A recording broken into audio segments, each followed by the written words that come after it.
ሰላም ቤተሰቦች ሰላም እንዴት ናችሁ? አለው ፈጣሪ ይመስገን። እንዴት ነው? ባለፈው እንደነገርኳችሁ ፖፖ ላይቭ ስትሪሚንግ ላይ ካሉት 6ቱ ስራዎች እነሱም የነገርኳችሁ ምንድነው? አንደኛ የኤጀንሲ ስራ ነው። በኤጀንሲ ገቢ ታገኛላችሁ። ሁለተኛ ደግሞ በኢንቪቴሽን ኢንቫይት በማድረግ ገቢ ታገኛላችሁ። ሶስተኛ ደግሞ ምንድነው? በሴቶች በኤስ አይዶል ታሌንታችሁን በማቅረብ ተከፋይ ትሆናላችሁ። ወንዶች ደግሞ አራተኛ ላይ በሮኬት ሆስት ተከፋይ ትሆናላችሁ። ከዛ በኋላ ደግሞ ኮይን ሴለር መሆን ትችላላችሁ። መጨረሻ ላይ ስድስተኛው ደግሞ ምንድነው? ጌመር ማለት ነው። የጌም ፍላጎት ያላችሁ ጌም የምትችሉ ልጆች፣ ጌም ላይ ጎበዝ የሆናችሁ ቲክታክ ላይ ወይም ሌላ ላይ የምትጫወቱ እንደ ስራ እየሰሩት ስለሆነ ማለት ነው።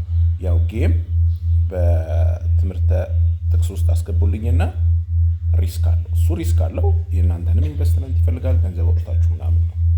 ያው እኔ ብዙ ሪኮማንድ አደርጋለሁ። ሰው ግን ሊዝናናበት ይችላል። ብዙ ጌመሮች ስላሉ ያ ኢንተረስት ያለው ስድስተኛ ላይ አስቀምጨዋለሁ እሱ ማለት ነው። ዛሬ ከመጀመሪያው ልንገራችሁ። የመጀመሪያው ምንድነው? ድምጽ እየገባብኝ ነው በላት። የመጀመሪያው ምንድነው? ኤጀንሲ ሆኖ መስራት ማለት ነው። ኤጀንሲ ሆኖ መስራት ማለት ምንድነው? የፕላትፎርሙን ማስተዋወቅ ማለት ነው። ትልቁ ነገር ወኪል ሆኖ መስራት፣ ስለ ፕላትፎርሙ ማስረዳት። ሁሉንም እኔ እንደማደርገው ለምሳሌ ሶሻል ሚዲያ ተጠቅማችሁ ቲክቶክ ተጠቅማችሁ ፌስቡካችሁን ማንኛውንም መንገድ ብቻ ተጠቅማችሁ ስለ ፕላትፎርሙ ማስተዋወቅ ነው። እሱ ኤጀንት ሆናችሁ የምትሰሩት ነው።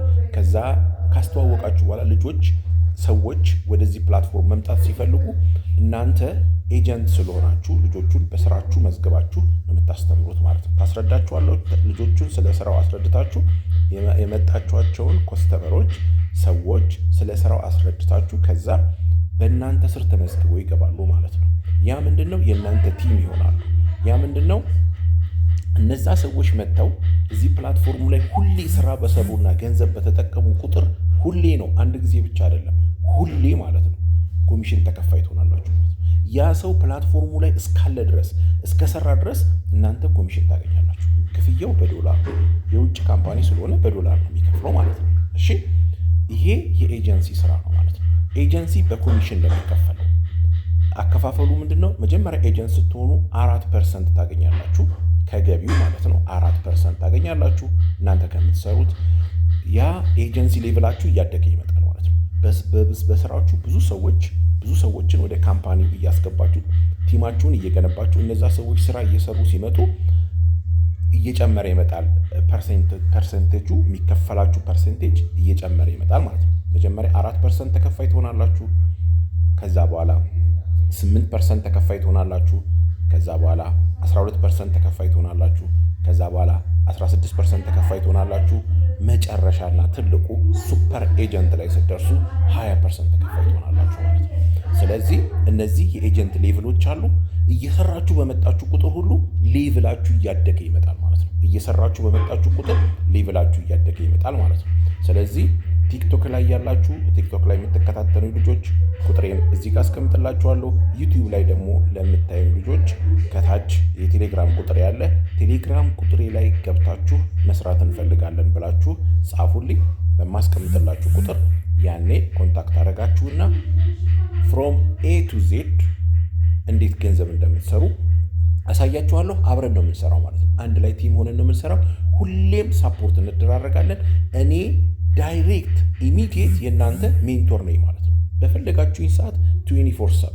ለምን? ይሄ ስራ ካለንበት ሆነን ቤታችን ሆነን የምንሰራው ስራ ስለሆነ ምንም ችግር የለም። ስራ ያላችሁ ሰዎች በጎን ልትሰሩት ትችላላችሁ። ተማሪዎች ልጆች ከትምህርታችሁ ከጥናታችሁ በኋላ ልትሰሩት ትችላላችሁ። የዩኒቨርሲቲ ተማሪዎች ሁላችሁ፣ እናቶች ቤት ውስጥ ቁጭ ብላችሁ ያላችሁ እናቶች ልትሰሩት ትችላላችሁ። ሁሉም ሰው ሊሰራው የሚችለው ነው። ምንም አይነት የገንዘብ ካፒታል አይደለም የሚጠይቃችሁ። ግን ሁሌ እንደምላችሁ ምንድነው? ትልቁ ካፒታል ጊዜ ነው። ጊዜ ደግሞ ገንዘብ ነው። ጊዜ ያስፈልጋል ማለት ነው። ጊዜ ልትሰጡት ያስፈልጋል። ዛሬ ስለምን ነገርኳችሁ ማለት ነው? ስለ ኤጀንሲ።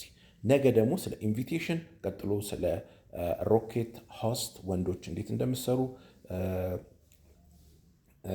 ሴቶች ደግሞ በኤስ አይዶል ላይ እንዴት እንደምትሰሩ ጌመሮች እንዴት ጌም እንደምትጫወቱ ኤቭሪ ስለ ዲቴይሉ ስለ ኢንቪቴሽን ስላለው ነገር ስቴፕ ባይ ስቴፕ አስረዳችኋለሁ ማለት ነው። እንትን ላይ ቴሌግራም ላይ እንገናኝ።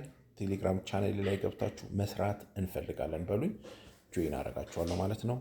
መልካም ቀን ይሆንላችሁ።